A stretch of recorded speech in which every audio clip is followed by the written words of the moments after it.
Okay,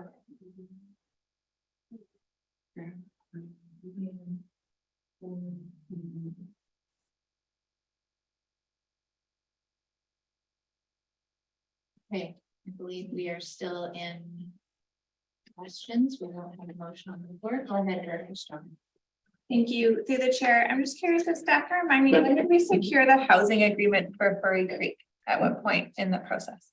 I don't recall. All right. And I have the phasing plan in front of me, but it's difficult to actually identify how many units are being built out in each phase. Do you have a breakdown of that? I don't.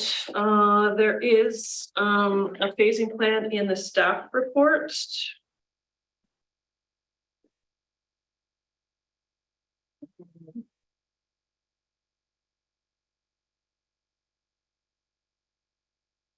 I don't have the phasing breakdown off the top of my head though.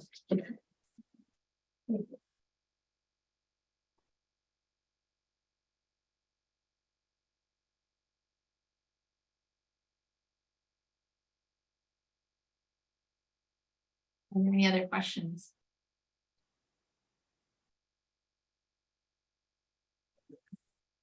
Okay. Would anyone like to put a motion on the floor? I don't think that's sorry.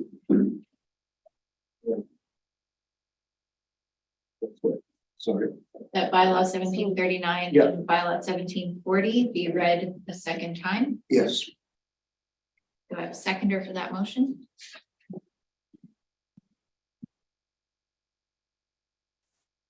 Sal is seconding it. Thank you. Comments? Go ahead, Director Richmond. First of all, thanks to staff for bringing back the responses to what was brought up in the June meeting. It was super helpful.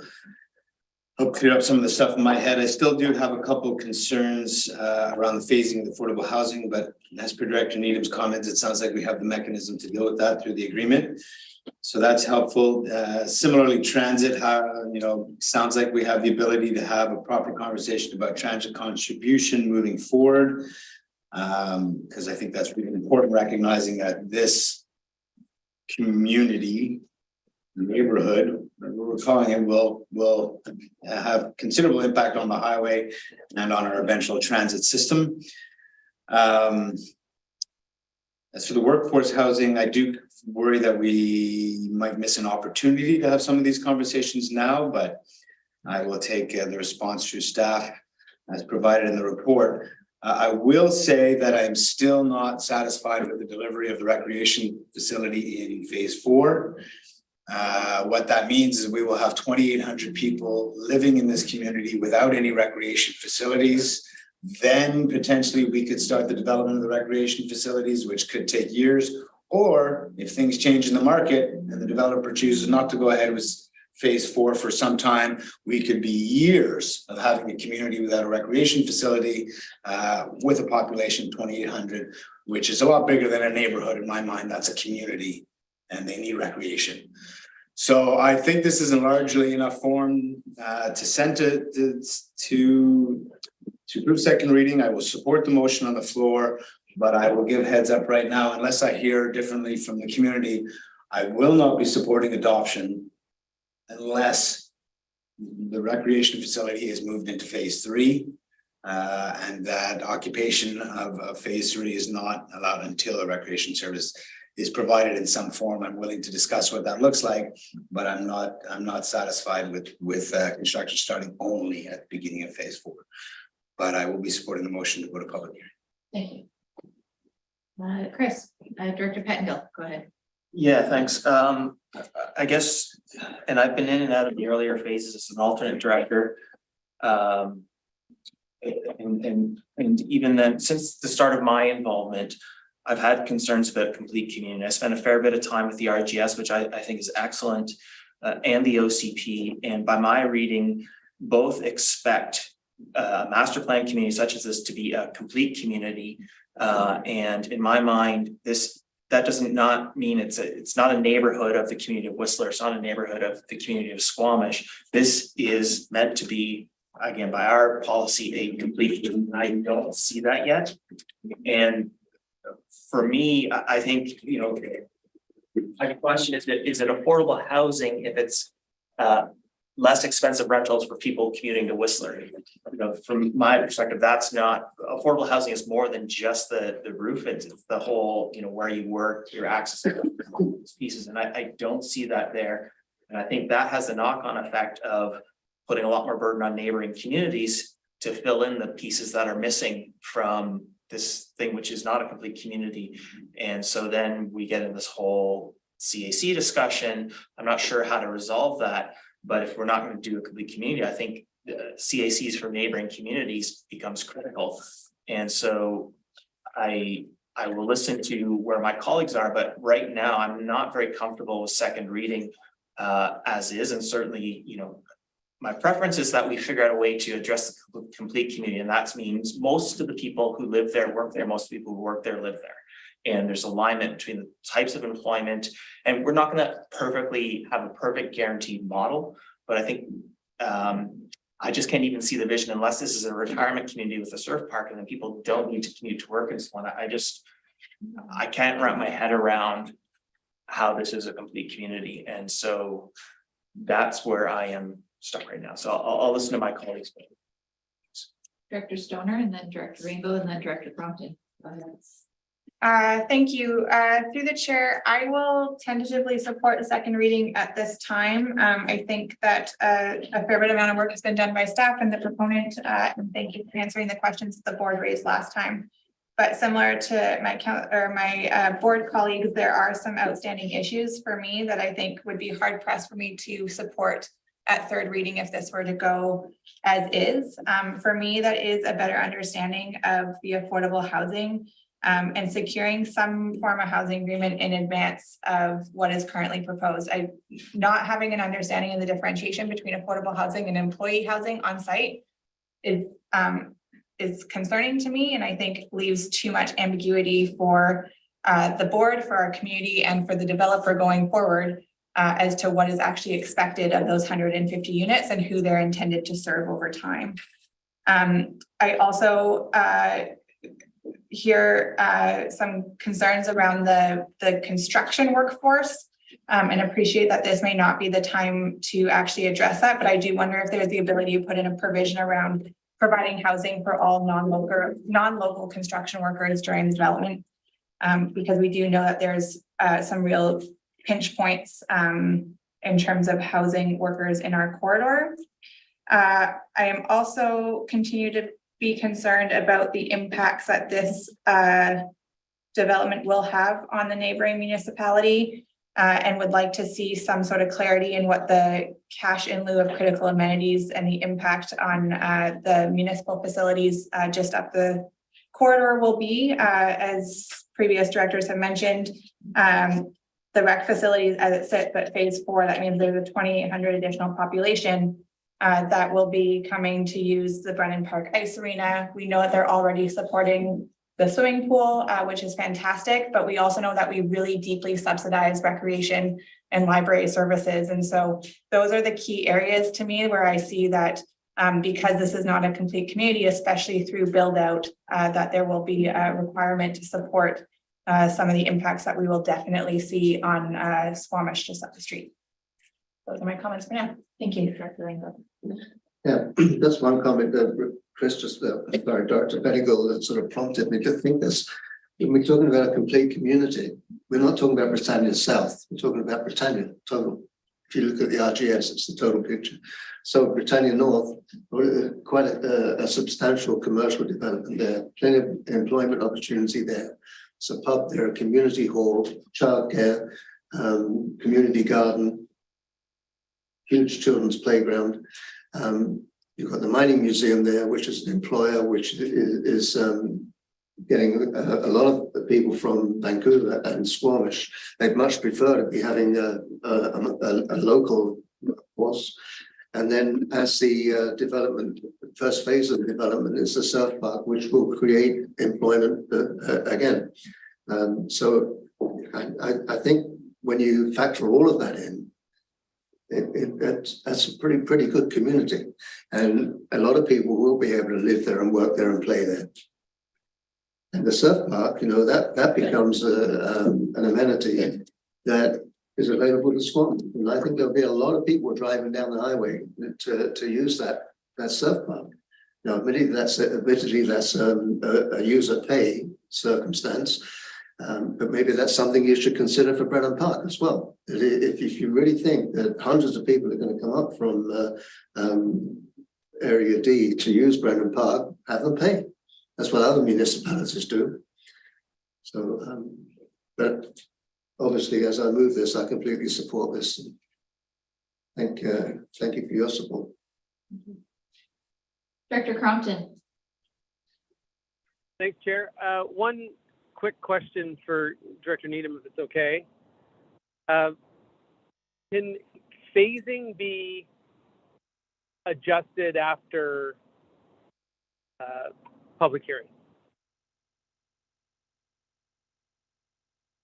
I think so, as part of the development agreement. Can't change use and density issues of zoning, particularly if we're increasing density after a public hearing. The order in which things are built can be changed Yes. at the development permit Yes. stage. Does that answer your question? It does. Thank you very much. I'll be supporting second.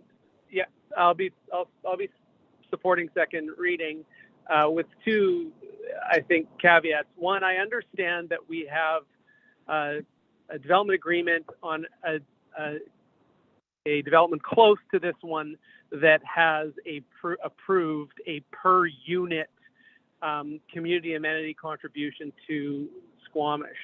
And I think that's important. I think this is going to have significant impact on the district of Squamish. And I'm hopeful that we'll see something that looks a lot like what we've done before that acknowledges that impact. And then secondly, I am compelled by my colleague's suggestion that moving the construction of the worker housing as early in this process as possible could allow the use of it for construction workers on site. And that's why I asked the phasing question.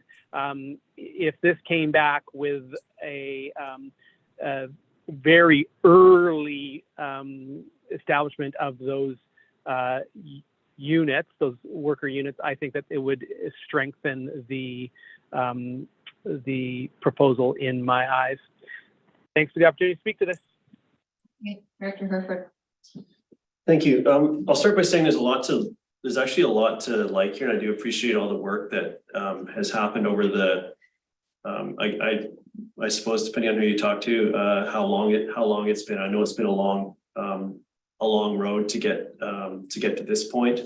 I think that I've heard some of my colleagues speak around the sort of clarity around the non-market units versus worker accommodation. I do think there could be opportunities to leverage that workforce need for housing, the construction workforce, into realizing those earlier as they may need. But those are things we can look at later. I do like and I appreciate the work, particularly on the transit, which is an eye to the future and of the region. I will be supporting second reading. How to get this to public hearing. The impact to Squamish, we heard just in the previous comments, there are mechanisms to achieve this. There are absolutely going to be impacts to Squamish from the residents here. I think the phasing, I hear the rationale behind the phasing for delivering the recreation facilities in phase 4. However, in the gap between now and wherever phase 4 is, we have a lot of folks without services, and they'll go looking for for those. And the charging folks different rates depending on where they live to cover the costs of providing the service inside a municipality. I just wanted, that is something that it just, the user fee is such a small part of the equation of delivering those services. It is inconsequential. And if we had to address this through user fees, there'd be a massive discrepancy and it would put, frankly, frontline workers out there trying to resolve this. We know that increasing folks in our community, when we do a rezone happens inside a municipality, it triggers community contribution as well as increasing the tax base. So this piece will need to be flushed out to have my support for third reading. But I think that we've done and the proponent has done a great job of getting a plan that appears to be workable. But I think my comments are meant to acknowledge that there's still work to do to get there. But this is the problem that we're working towards is solving for the plan that's before us. And I think we're close. And I'm looking forward to hearing what the community has to say about the work that's happened so far. Thank you. Director Demare.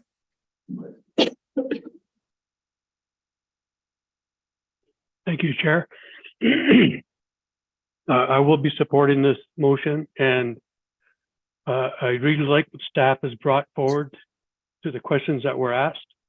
And there are avenues to change some things other than zoning and the density for third reading. And as Director Herford said, I want to hear what the public has to say also. Thank you. Thank you. Director Mack. Yeah, I was just listening to Director Herford saying that fees don't work because you don't get enough money. Is that what you were saying? To cover it? But by getting CACs, you will get enough. I don't kind of get that logic, but anyways, that's where I'll leave it. Okay, thank you. Any final comments from anyone? Go ahead, Director Beck. I'll just say, based on the conversation I've heard, and maybe it's just a different approach, but I think I'm not inclined to support this. Given public feedback, and if some of the things that were talked about, the phasing of the worker camp or of the affordable and using that for workers, maybe the phasing of the rec and dealing with CACs or complete community, if those things got resolved in time for third reading, then I might support third reading at that point. So I remain optimistic and open, but I think my preference right now is to vote this down and sort of send a message. I expect these things to be resolved, but keep an open mind for third reading. Okay. Seeing no further comments or hands on the screen, I'm going to call the question. All in favor of second reading of the two bylaws, please. Are there any opposed? The record show Director Pettengill is opposed. Thank you. The third resolution is that the board directs staff to schedule and advertise the public hearing to be held in person and delegate the holding of the public hearing for electoral area B Director Tony Rainbow, with me as alternate delegate pursuant to 469. For the consideration of these two bylaws, can I have someone make that motion? Moved by Director Rainbow, seconded by Director Stoner. Comments? Are there any opposed? Director Pettengill is opposed. Motion carries. And fourth, that the draft development agreement for the subject land setting out the developer's amenity commitments and other obligations be received for information, with the final version of the development agreement to be registered on the title of the subject lands as one of the conditions of adoption of the two bylaws. Could I have someone make that motion? Moved by Director Rainbow, seconded by Director Mack. Comments? All in favor? Any opposed? Director Pettengill is opposed. That's 5 on the next page. If you also move. Okay, and number 5 is that should bylaws 1739 and 1740 be read a third time, that the applicant, as a precondition of bylaw adoption, be required to contribute 480,000 or 480 $480,600 to the Squamish-Lillooet Regional District towards funding of the Britannia Beach Fire Department. Could I have someone make that motion? Moved by Director Rainbow, seconded by Director Herford. Comments? Anyone opposed? Motion carries. Thank you. Go ahead. I'd like to propose an additional motion for the board to consider with respect to this development. Sure. And it would read that the board directs staff to explore with the proponent of voluntary cash in lieu of critical amenities to Squamish as part of the Tiger Bay Development OCP and zoning amendment application, and that the results of these discussions be brought back as part of third reading. If it's seconded, I'll speak to it. Seconded by Director Herford. Go ahead. Thank you, through the chair. I heard from a number of different directors around the board that this was something that was of concern, and it's been part of the discussions around this table for a while now. And so I think that it's important that we just clarify the direction from the board to staff to be able to have these conversations with the proponent. And definitely in my comments of supporting second reading, I would like to see this clarified and understand what sort of support might be provided in order to cover even a partial component of the cost that will be related for the impact of this much growth on the footprint or right at the footsteps of the district of Squamish. And so I would like this conversation to happen before third reading, because otherwise I feel like I will not be able to support what comes back. So I would like just to clarify the direction that we give to staff here. Great. Thank you. Comment?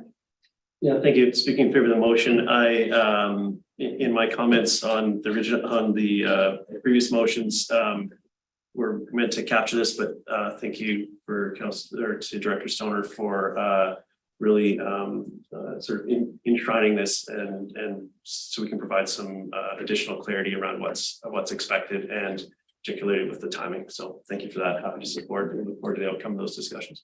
Thank you. Director Rainbow? Yeah, I'd like some clarity also on that. That would be on what amenities are we talking about? And what's the difference as far as Squamish is concerned between suggesting that visitors come to Squamish and spending thousands of dollars through tourism Squamish to attract people to come there? What's the difference between those people and people that live close by and come to Squamish? So I'd like some clarity around that, how you can justify differentiating between the two groups of people. You know, I come to Squamish with my brother who's here from London, and he's a tourist, and what am I? I'm a parasite on sucking the life out of Squamish because I live quite close to you. We need some. I need some clarity on that kind of thing. Thank you. Through the chair and with all due respect, I never use the language of parasite. I think it's beholden to any of us as our municipalities and as our regional districts grow to recognize what the impact is on the critical facilities that our residents expect of us. To me, that is things like libraries and recreation services, where we know there is a deficit in our ability to provide what is expected of our communities. And the reality is that many folks in Area D do use Brennan Park and do use the library on a regular basis. And so, yes, there's an existing bylaw that supports the pool. That is one portion of the overall recreation facilities that are provided by a larger municipality that I think should be, at least in some way, shape, or form, when you're about to add an additional 3,000 residents, a 5-minute drive away, should be considered in this discussion. I have never heard of a single resident be upset that new development is paying for the impacts of growth. And that is what we're seeking here. Go ahead. I just want to add to, again, I spoke to it earlier, but the RGS and the OCP are pretty clear about a compact, complete community, what that means. I wonder from some of this discussion, if we need a board discussion on do we all have a common understanding of that? Because I think, again, the driver for me is if we're not going to do that, which is directed by our RGS, I think there are consequences, and this is a way possibly to deal with some of those consequences. So for me, it's not about tourists, it's about what the RGS says. And if we're not going to stick to that from my perspective, then how do we deal with some of the fallout? And so I think, maybe that is a discussion for the board about what do we really mean by complete compact community? What's our expectations there? But I support the motion that's on the table. Speaking to the motion, Director Mack. We keep hearing this about all the impact it's going to have on Squamish, Whistler, Pemberton. I keep coming back, if you can justify the amount of usage that people from outside the community are putting on your facilities, fine and dandy, but is it 50%? Is it 5%, 10%? Like, nobody's come up with any numbers. It's just, you're impacting my community, or you may impact my community. All your folks impact my area. Anderson Lake, Gates Lake, on and on, right? All the mountain bike trails that are in the regional district. So where does this all end? That's what I'd like to know. Director Herbert. Thank you.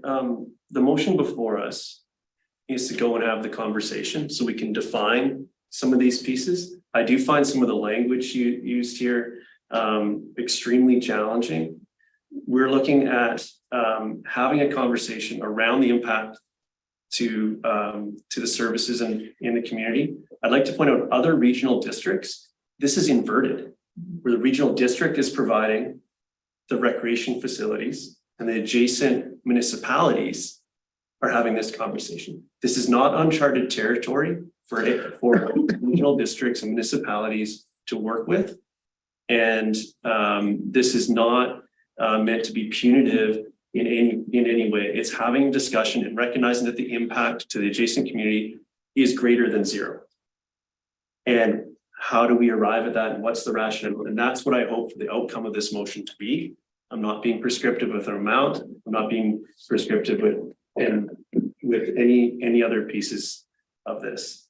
And I think that's an important piece of context for folks around the way that other regional districts and other recreation facilities and impacts are accounted for around the province. We're in an interesting position here where the recreation facilities for the area happen to reside inside a municipality, and in other regional districts, it's inverted, and the discussion happens the same way. So I just want to be clear with what exactly it is that we're looking at. The motion is to go and have the conversation, and I hear a hunger from my colleagues for the answers. So let's go and have the conversation, which is the vote that's before it. Okay. Sure. Go ahead, Director Crompton. I think it's important to note that community amenity contributions are voluntary, and so we're asking staff to go away and talk to the developer. I think the developer wants to build a great community. I think Director Herford made a great point. This is a great proposal. I'm excited about it. I think sometimes when we have these discussions where we're talking about the hard bits, we're not also acknowledging, wow, this is exciting. I look forward to getting to work on it. I think the developer will want to take seriously the impact that they are having on the adjoining municipality and the benefit that they are going to have on the adjoining municipality. And a relatively small per unit fee that, or not fee, but contribution, sorry, that helps benefit all of the amenities that are going to be used by the new residents of this community is, I think, something that makes the proposal even better. So I'm supportive of this amendment, and I think it's a good idea, and I hope that the developer sees the opportunity in it. Thank you for the opportunity to speak to it. I'm not opposed to the discussion. Oh, sorry. Sorry, Jack, I didn't mean to interrupt you. No, I just wasn't done, but carry on. I can maybe get No, back go on the on. list later. Sorry about that. What was I saying? I'm not opposed to the topic of discussion or to guarantee that the board does move ahead with it, but I am opposed to the idea of attaching it to third reading for this particular development. I don't think that's the right way to go. So I won't be supporting it. We needed to come back before the third reading. We can't wait until after the third reading. So it's not attached to it. It's still a I'm sorry, I voluntary. misunderstood what the motion was then. Jack, Sorry, are you asking? It was Jenna's motion. I think that you wanting to know what the motion was. No, I think we're clear on that. He's saying he doesn't want it to be attached to third reading, and I'm saying it has to come back before third reading. You can't consider it after third reading. Yeah, no, or you were coming back to me for my comment that I. Yeah, failed you to make? interrupted Tony. What did you Oh, want to say? sorry. I apologize for interrupting, Tony. And I just say it goes, the impact goes beyond recreation. I think it's important to note. I think that we are tied to each other, these municipalities and rural areas, and we're partners. I think Director Mack makes a good point. We benefit each other, and I think that this acknowledges that partnership. And I just wanted to mention it does go beyond recreation. Thanks. Everyone good? I'm calling the question. Is there anyone opposed to this motion? Yeah, good. Let the record show Director Rainbow is opposed to this motion, and we are moving on. Director Mack is also opposed. Thank you.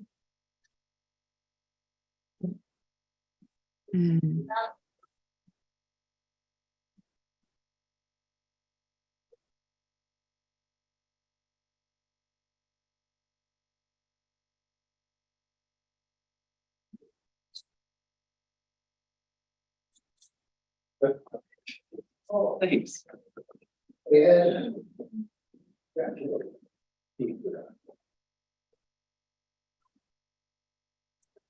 Yeah, I don't want them out of my. we gotta turn them in. I still like having them on the desk.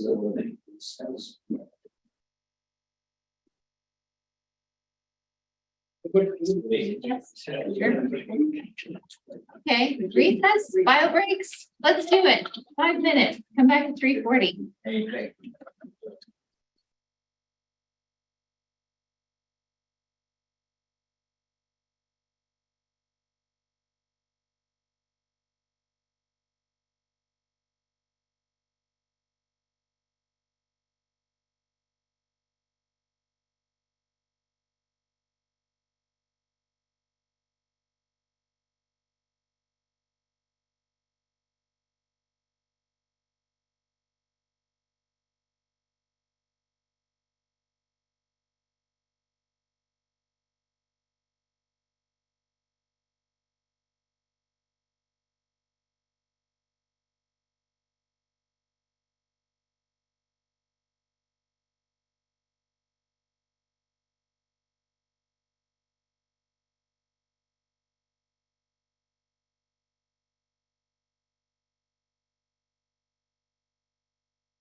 Pardon me? Nobody lives there yet. How can we measure them? Okay, we're live. In faces. Come on. Well, All right, we're on 7.2, Area A OCP bylaw. We have staff, we have Brenda. Brenda's on. I don't see her. There she is. Hello. We're turning it over to you. Thank you, Chair. I'm just wondering if the presentation is up or if I need to share my screen. Oh, there it is. Perfect. Thank you. Yeah, so I'm Brenda Kohlenbrander and I'm the planner that has been working on the Electoral Area A review and update project. So you've probably heard a little bit about this project, but staff have been sort of working on this for the past few months. And I just like to provide sort of a brief presentation to introduce the draft bylaw to you all. So just a note that this is not an amendment bylaw. This has been a comprehensive review, and this bylaw that we've drafted is intended to replace the existing Upper Bridge River Valley official community plan. So I'll just provide sort of a high level overview of what has been completed in the project. And then sort of talk about next steps as well. So next slide, please. And I'll just start with some background. Next slide, thank you. So the project was initiated in early 2022.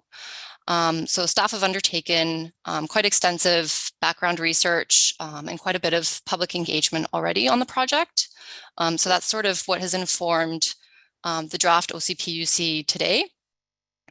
So some sort of recent studies have informed the bylaw, things like the housing needs report, which is already a little bit outdated now, but it's sort of our most up-to-date information on housing for Area A.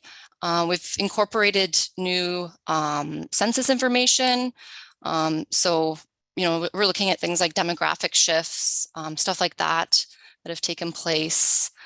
And yeah, so the bylaw hasn't been like comprehensively reviewed and updated for about 15 years. So I think 2008 was when the last bylaw was adopted.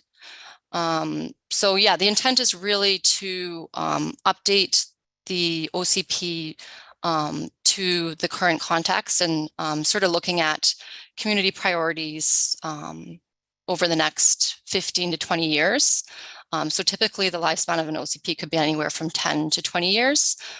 So we're right at the 15-year mark, I think, right now. So we feel that's good timing. Yeah, so staff are requesting first reading of the new bylaw today. We're also requesting to send out referrals and to proceed with the next phase of the draft OCP project. So on the next slide here, I'll show you sort of what we've done already and where we're at in the process and what's left to do. So as mentioned, phase 1 has already taken place. So we've done a lot of background research. Phase 2 was sort of the initial public consultation phase. So it was called community visioning, and it was sort of getting a feel for the types of the priorities and values that the community has now. So when I'm talking about community, I'm not just talking about Area A residents, but also property owners in Area A. You know, there's a lot of part-time residents as well. So we're trying to sort of capture all of those people in this OCP. So it's, you know, it's capturing all of electoral Area A. So yeah, phase 2, we had some key stakeholder interviews with some local employers and business owners. I think BC Hydro was one. And yes, some local business owners as well. We did a community survey. We did some pop-ups, so sort of like public open houses to sort of ask some of these, you know, broad questions and sort of the directions that the community wants Area A to go. And then we also did a community school engagement session. So we did some workbooks with the kids at the school. And so phase 3 is sort of, we're sort of at the end of phase 3 right now. So there was one additional community engagement session that was added, which was a community workbook. And that was sort of looking at some draft. So we developed a draft vision for all of Area A. We developed some neighborhood visions, and we drafted some initial sort of policy directions. And the idea with that workbook was to kind of get some initial input on what we had drafted. And then we summarized all of that into 2 separate reports. So one for phase 2 and one for phase 3. And then we're now sort of at the end of phase 3. So we have this draft OCP. We also have already done some engagement just with our community advisory committee on this draft OCP and got their feedback. So the community advisory committee is comprised of community members representing the different neighborhoods in Area A. So this was the 3rd and I think the final meeting with that committee, and the intent really was just to get their input before we go out to the public. So yeah, we're now at the end of phase 3, and we are looking to move into phase 4 of this project. So we would be asking for input from the public on the draft OCP that has now been developed. So we'd be proposing a public open house and a community survey. And then the next phase would be phase 5, which is more the sort of final approval legislative requirements. And that would include the public hearing, which would be, just want to note that that would be separate from what we're proposing in phase 4. So the public hearing is sort of the final like legislative requirement for public input. So that is sort of where we're at right now. And then next slide, please. So I just want to highlight sort of the biggest change, or one of the biggest changes with what we're proposing for this draft OCP is quite a major expansion of the plan area. So the existing Upper Bridge River Valley official community plan comprises of just the sort of yellow tan area in the middle. So you'll see that it does encompass Gun Lake, Gold Bridge, Gun Creek Road, Tyoton Lake, and Braylorn. So those are what we call neighborhoods in this OCP. It doesn't include the Marshall Valley. You'll see it sorted to the east. So the whole surrounding area in white is electoral area A, but it's not currently included. So what we're proposing with this draft OCP is to expand the plan area to include all of electoral area A.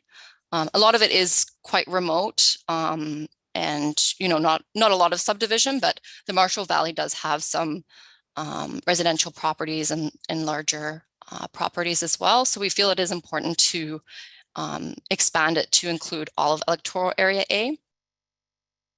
Next slide, please. So yeah, just to kind of touch on the OCP layout. So this is the existing organization of the OCP. So there's an introduction section, and there's 4 separate sections that each kind of have provide a little bit of context, but then also have policies within them. Next slide. I'm just comparing that to the new plan organization. So we are proposing to sort of separate things out a little bit more into separate sections. So part 1, the background section, is sort of setting the stage for the policy directions. So that's where you would find sort of the demographics, recent settlement history. We're proposing a new First Peoples section, which is sort of recognizing, the Indigenous history of the area.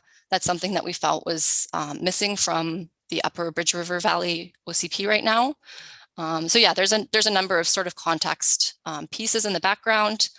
The policy directions would contain the Area A vision and the neighborhood visions, and then it would also contain all of the policies to kind of keep that all in one distinct part. Parts 3 and 4 are just sort of permits, so the temporary use permits and a new development permit areas section. Part 5 and 6 are more administrative, with part 6 being the definition section. So we do have definitions italicized throughout the bylaw. And then finally, we have appendices. So the only appendix that we're proposing at this time is maps. So that would form part of the bylaw as well. Next slide, please. So some key changes.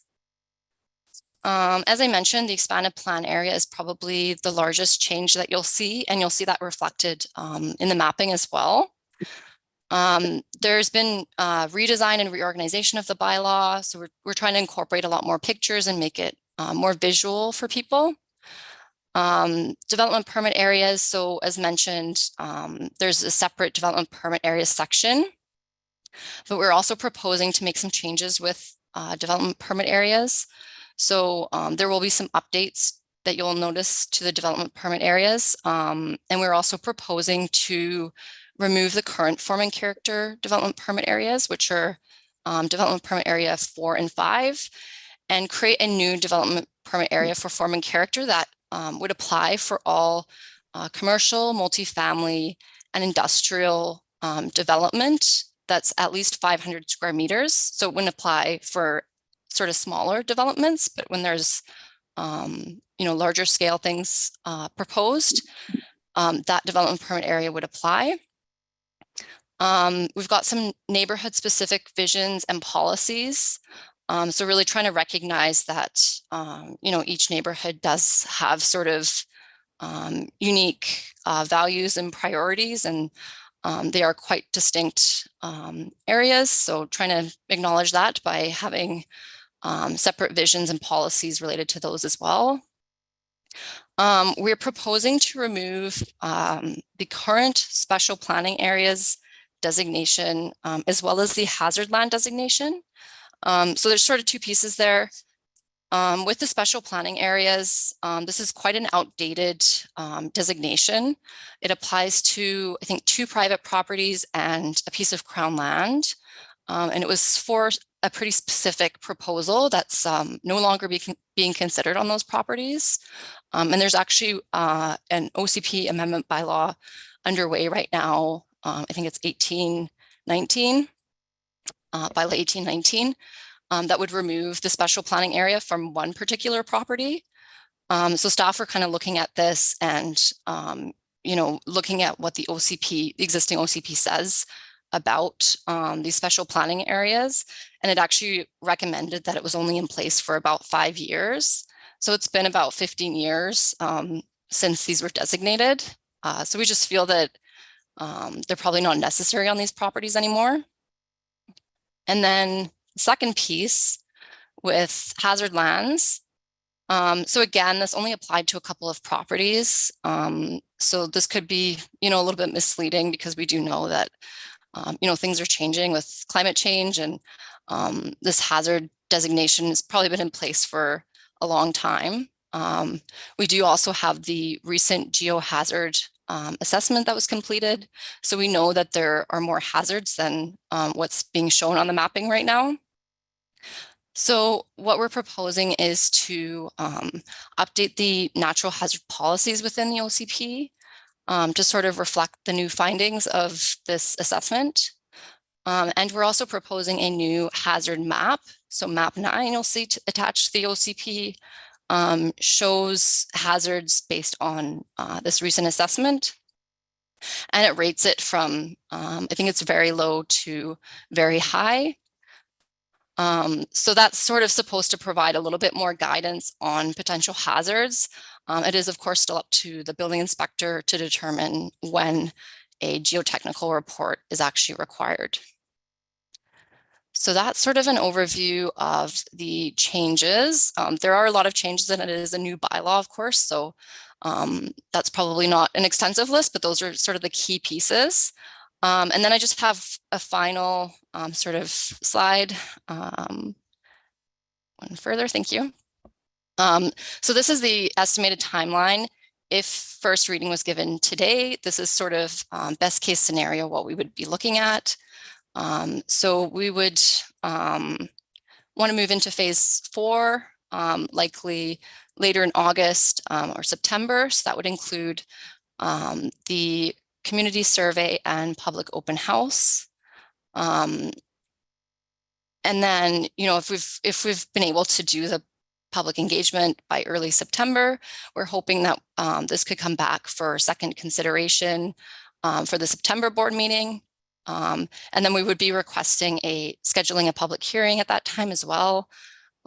So that could happen as soon as October. And then we'd be looking at sort of the finalization of the bylaw, hopefully later this year. And that's all I have. Thank you. Are there any questions? Go ahead, Director. The DPA Riparian 2 says it doesn't apply to agricultural development uses. Is that a provincial sort of regulation, or is there a reason why we are saying that? Yes, I believe it's because of the provincial requirements. But I can look into that and provide a little bit more information, maybe moving forward. There are no development permits applicable to farmland. Thank you. Thank you. Any other questions? Go ahead, Director Stoner. Thank you. This is just a small detail, but there's reference on a few occasions to multifamily housing. I'm just curious how we define that. Is that everything from like duplex to townhomes, or is it more specific than that? Thank you. Yeah, that would be for 3 units or more. So we wouldn't be talking about duplexes specifically when we're talking about that form and character development permit. That would only apply for at least 3 units. So there is, I believe I added a definition to the glossary. So I'm not sure if that specifically states 3 or more units, but I think it should. Okay, so then I'm looking at section 4.3.2 under the residential land use policies, and it says permitted uses in all residential areas include single family homes, multifamily, and secondary suites. Would duplexes be included in that somewhere? Or do we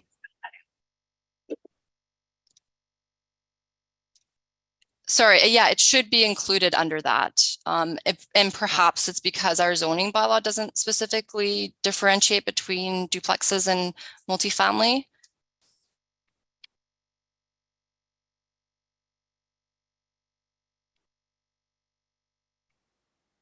Okay, any other questions? Don't see any other questions. Would someone like to make the motion as laid out? And that is that all of them together. Director Demare would like to move it. Yes, I'd like to move them. And seconded by Director Herford. Any comment? Yeah. Go ahead, Director Pettengill. I'll come back to you, Director Demare. Yeah, there's a lot of things I like in this OCP. The one thing that just I wanted to comment on, and I sort of struggle with it, is around TPA guidelines in Squamish, but it speaks to wanting to be a diverse or support a diverse community, which I find can sometimes be at odds with some of the direction about maintaining neighborhood character. And especially, I understand the desire to maintain the mining character, but that doesn't necessarily leave room for, different cultural cues and architecture and so on. And I don't know how to resolve that and so on, but I just wanted to make that point of there's a balance to be had somewhere and reasons not to stick to an existing single character. So just a comment. Director Demare. Yeah, I was definitely heavily engaged in this process, and some of the things, my objectives at the very start was a lot of community engagement. And if you look at that timeline graphic, we've got it.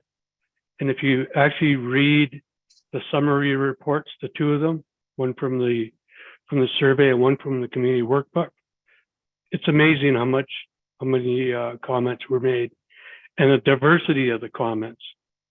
And moving forward, we've got the public information session and another survey.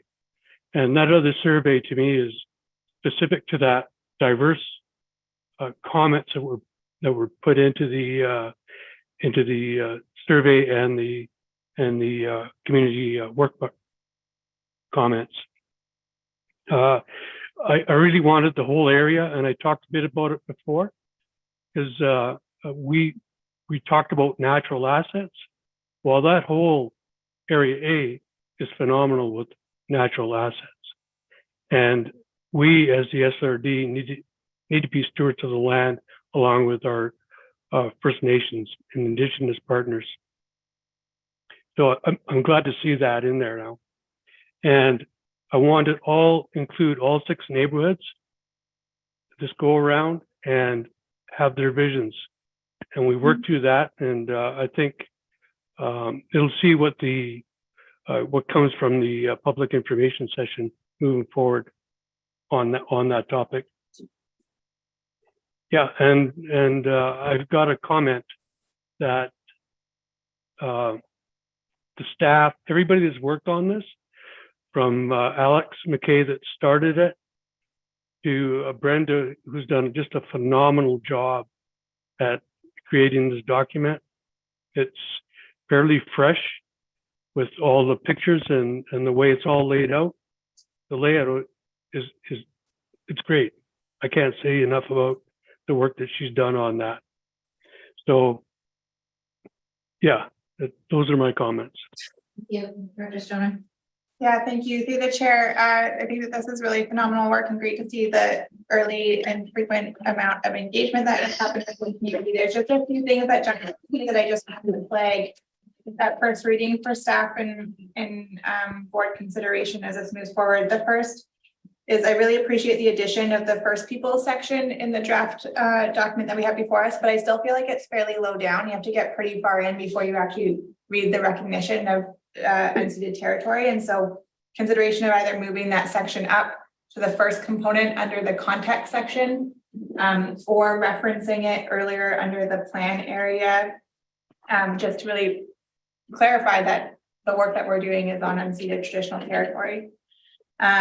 The second one is in the vision statements for the various neighborhoods, really appreciate how they do cascade from the broader vision, but they're not necessarily consistent.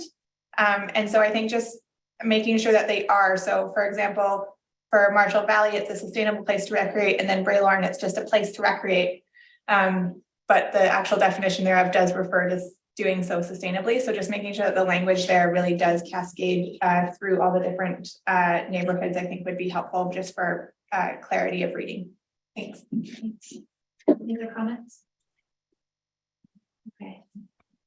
You have a motion? Okay, I'll call the question. Anyone opposed? Motion carries. You.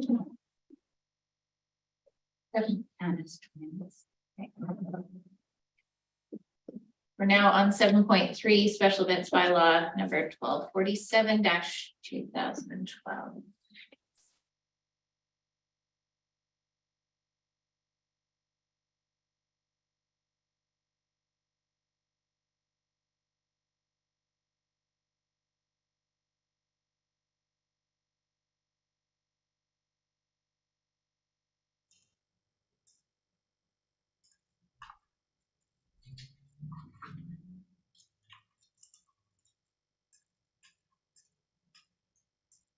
Okay. We're turning it over to you, Ms. Katerniak, for 7.3. Thank you. Great presentation. Good afternoon, directors. So this report requests first, second, third reading and adoption of an amendment to the SLRD special events bylaw. The amendment was triggered by a report brought forward by the Electoral Area C director, which essentially requested that Electoral Area C is removed from the farmland special event requirement in the SLRD special events bylaw. So removing Electoral Area C will mean that farmland special events taking place in Electoral Area C will have to comply with ALC regulations only, which limit the size, duration, and the type of structures, but they will not have to comply with any requirements regarding insurance or with regard to providing notice to the neighbors.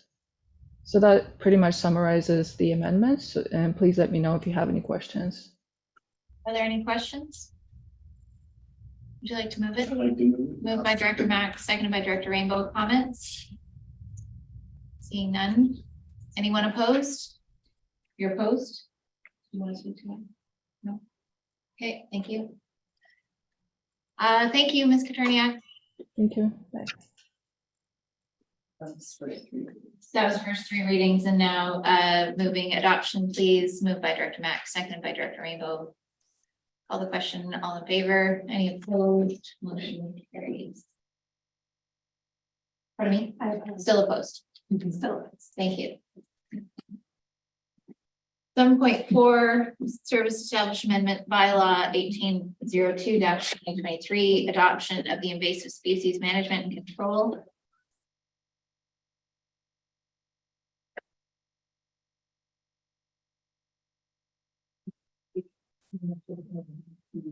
In case of questions. Okay, does anyone have any questions on this adoption? No, someone like to move it? Yeah. Moved by Director Stoner, seconded by Director Rainbow. Any comments? Seeing none. Anyone opposed? Motion carries.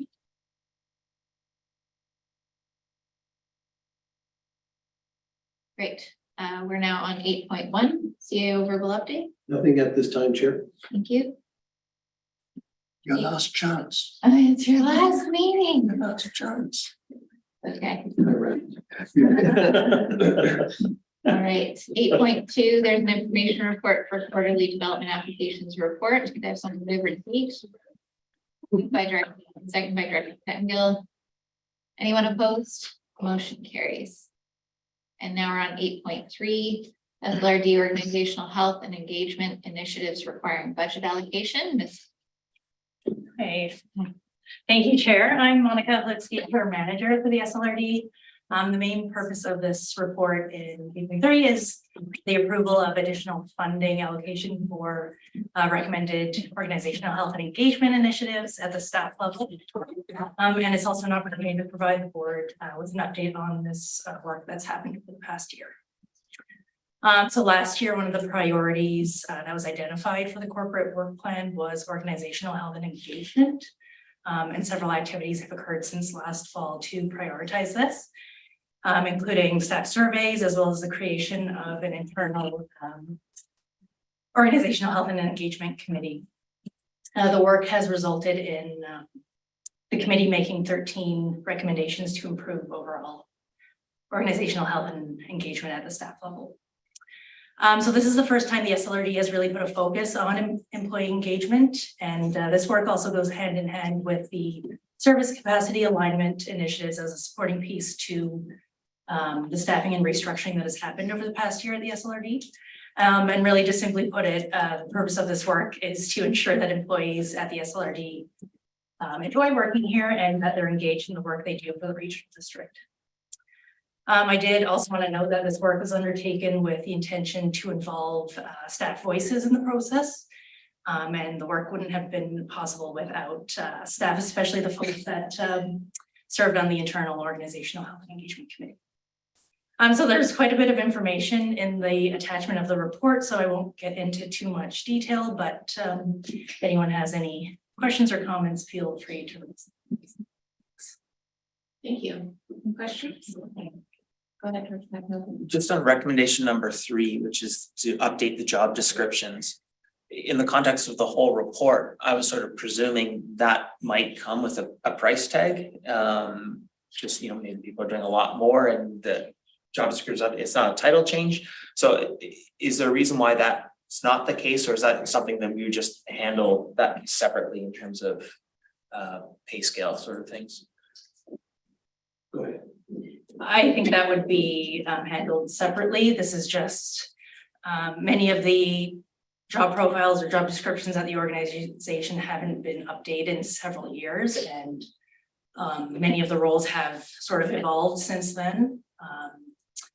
We have, we reviewed positions and capacity for a lot of the new positions that have been hired over the last couple of years, but for the ones that have existed for, many years, they haven't been looked at in a really long time, and things have changed since then. So it's really just making sure that those job descriptions properly reflect what the scope of each role is and what people are actually doing in their jobs. And just to add to the chair that Ms. Litsky is also working on with, and we'll bring it to the rest of the leadership team, the compensation and benefit review, which will get at some of that. I think some of what you asked as well. Thank you. Director Birch-Jones, question? I think it was more a comment of appreciation. Just, I think we have great staff. I'm really pleased to see this work being done. Thank you. Any other questions?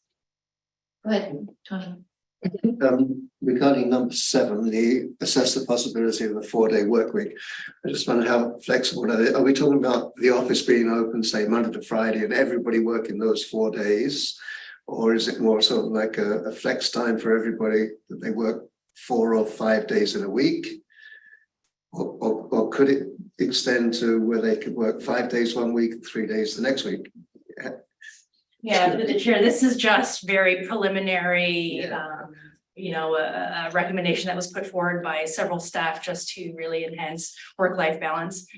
Nothing has been explored really, and it's really just, the recommendation is to commence the exploration of the possibility of doing it. And once that work is done, it would be brought to the board. Like a lot more work would need to go into that, and I wouldn't be able to answer that question. Yeah, okay, thank you. Any other questions? Would someone like to move the recommendation that we receive the report and the staff incorporate the organizational health and engagement initiatives requiring new budgetary allocations into the 5-year financial plan starting in 2024? Moved by Director Richmond, seconded by Director Pettengill. Any comments? Okay, anyone opposed? Motion carries. Thank you. Thank you. Thank you very much for being here. Request for decision for Britannia Beach Play Park proposed sun shelter. Moved by Director Rainbow, seconded by Director Burford. Any questions or comments? All in favor? Any opposed? Motion carried. For the board roundtable, given the time, I would suggest Sorry. that if anyone has something absolutely extraordinary that they wish to share, do so now. Director Herford, less than 2 minutes. I might take more than 2, but I'll try. I won't give you more than 2. So. I can do it short. What's that? One line. The District of Squamish and the Squamish Nation signed a new protocol agreement. And just last week, we had the formal ceremonial signing, and I think it represents a large step with organizations, and it's important. It's a key step towards meaningful reconciliation, and it is just the beginning of much more work to be done. But it's an achievement that I think we're all quite proud of in the municipality and with our counterparts in the nation. Thank you very much. You look proud in the photo. Congratulations. No, that's a huge thing. It's a really big deal. Long time coming. Director Hoppel, go ahead. We'll see you shortly. Anytime. Okay, I'll just do really quick. I just wanted to tell everybody and share that our CAO, Jeremy Deniger, has accepted a new position of CAO in SOUP BC. So we're going to start the recruiting process to replace him ASAP, and just take these opportunities to redesign, but also minimize disruption as much as possible. So I just wanted to share that. Thanks. Thank you. Director Birch-Jones. As you know, we have quite a few fires and emergency situations, including alerts and evacuations, and that SLRD staff have had a really strong presence and have been very supportive, and they're working very well with the First Nations and the District of Lillooet. So that collaboration is very nice to see. Just wanted to say that. Thank you. Thank you. Okay, thank you for that. We will move along to 9.2, the Seton Fire Hall project. And this is the request for funding. Moved by Director Birchstone, seconded by Director Rainbow. Any comments? Okay, I'll call the question. Is there anyone opposed? Motion carries. 10.1 is a referral for comment, and this is the Metro Van Regional District proposed land use designation amendment to the Metro 2050. We wish to make a comment. Yeah, I'd like to propose that we do want to submit a comment and propose the following motion that the SLRD respond outlining concerns about the requested amendment with respect to risk of piecemeal urbanization outside the urban containment boundary, impact on agricultural land base, and risk of setting a precedent. Okay. Seconded by Director Pettengill. Any further comments or questions to that motion? Can you forward the language to Angela, please? Is everyone comfortable with this? Anyone on the screen? Okay. So this is the motion statement. The motion is that we write a letter in response that outlines concerns about the requested amendment, specifically around the risk of piecemeal urbanization outside of the urban containment boundary, potential impacts on agricultural land base, and the risk of setting a precedent. Thank you. Great. Nope, You're good? Okay. Anyone else? Okay, I will call the question. Is there anyone opposed? Yeah. Director Rainbow's opposed. Thank you. 10.2. Proposed amendments to the City of Surrey.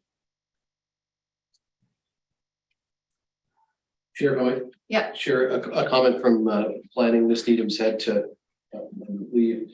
The comments from planning are that this will not have, the proposal will not have interregional planning implications, and that affordable housing and ecosystem protection measures will contribute to interregional goals. So that was their assessment of that. Okay, thank you. So that's Any other comments? Or would we like to receive this for information?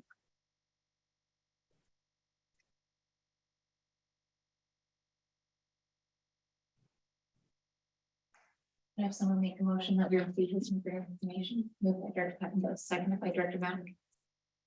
Any comments? Anyone? Okay, go ahead. That's 10.3 we're talking about. 10.2. No, we just did that. I haven't. Question Oh, yet. sorry. I'll call the question. Is there anyone opposed?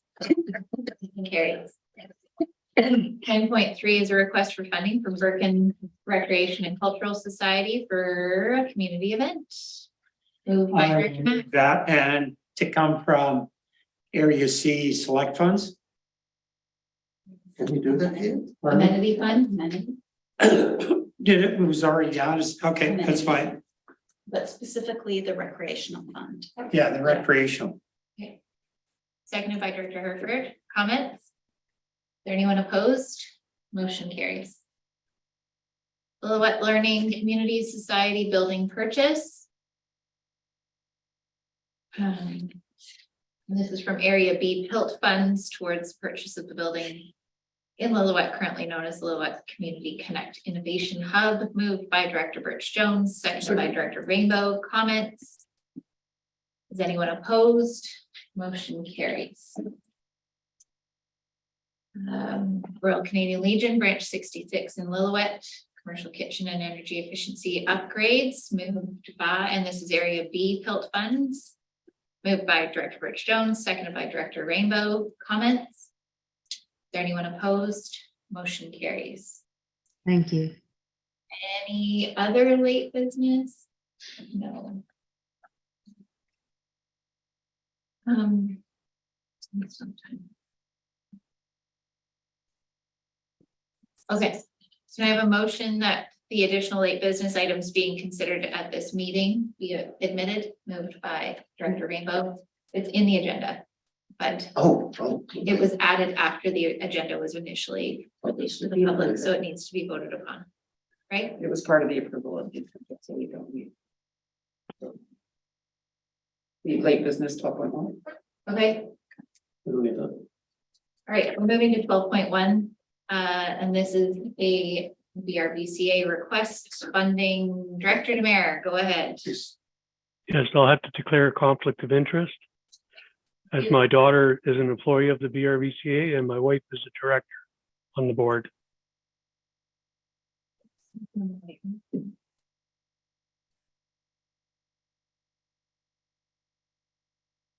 Okay, I'll move this. moved by Director Ring, seconded by Director Mack. Comment? Anyone opposed? Motion carries. Just to clarify, through the chair, just to clarify that the funding available for the association will be as of January 1st, 2024. So that will be a part of the resolution as well. The reason for that is that the submission and the application will be happening now. However, decisions won't be made until December 31st, 2023. So funding won't be available until 2024. Okay. Thank you.